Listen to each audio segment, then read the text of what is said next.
Welcome back. All right, so if this trade had happened, say, an hour later, I would have had to wait to do this until after I got back from the game tonight, but it's done, so we're going to discuss the Dallas Stars, as I mentioned this morning, in a bit of a cap hex situation, and they're working on digging their way out of it. So what they've done is they've traded Mason Marchment, who we all knew was on the move.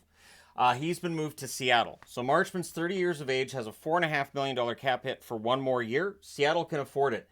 With this trade, they still have $15.45 million in cap space, according to Cap Friendly. Last season, 2023-2024, Marchment, 81 games played, 22 goals, 31 assists, 53 points. This year, 62 games, 22 goals, 25 assists, 47 points. Marchment is an agitator. He's an agitator that has some skill. He does take the occasional bad penalty, but honestly, I think Seattle's done well here. As soon as I saw this trade went down, I thought, yeah, he should fit in with Seattle. In fact, he and Cartier could go on the same line maybe next year. We'll see what the lines look like. Now, the top six for Seattle, I thought this was worth pointing out since it's $15.45 million. At least what I think will be their top six. Currently would be Schwartz, Beniers, Tolvanen, Stevenson, McCann, and Wright. So there's definitely room here and a little bit of cap space for Seattle to maybe add another top six forward, unless they envision Marchment as being a top six forward.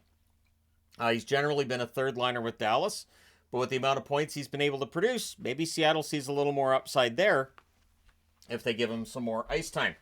And then what Dallas gets back in this trade is a 2025 fourth-round draft pick, which they had traded to Seattle previously, as well as a 2026 third-round draft pick. With this trade, Dallas now has a little under $5 million in cap space, or $4.96 million to be precise. And their top six currently looks like this: Robertson, Hintz, Rantanen, Johnston, Duchesne, and Sagan. The problem being they only have $5 million in cap space, and even with this trade, they're going to need to move more money.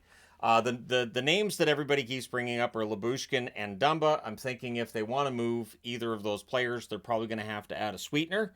And then the one thing I'm wondering too is if they do say end up moving Robertson, because that name keeps being thrown around out there, does that mean that they envision Maverick Bourque as a top six forward? One thing, the concern that I have with Dallas is, let's look at how Edmonton beat them in that conference final. Depth was a big part of it. Dallas's depth was not as good as Edmonton's, and it looks like in this offseason, Dallas could be shedding some depth. Teams like Seattle that have the cap space, picking up some depth, should make them better, and it should even things out a little bit around the National Hockey League, but we shall see. So let me know your thoughts in the comment section below. Do you think that Dallas got enough back? Do you think that the cap space is enough to justify the deal? How do you feel if you're a Seattle fan at this point in time? Like I said, I think Marchment's going to fit in perfectly fine with Seattle. They have some agitators, some guys who can definitely cause the shift disturbance on the ice, and Marchment should fit in with that kind of mindset.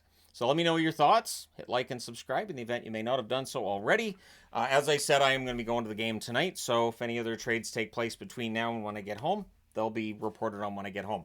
I'm not doing trade videos inside the arena. I just think it'll be a little bit loud and weird to do so. So I will talk to you again soon. But either way, thank you guys so much for watching. I will talk to you again probably when the game's done, because I'll be doing a review at that point. Take care.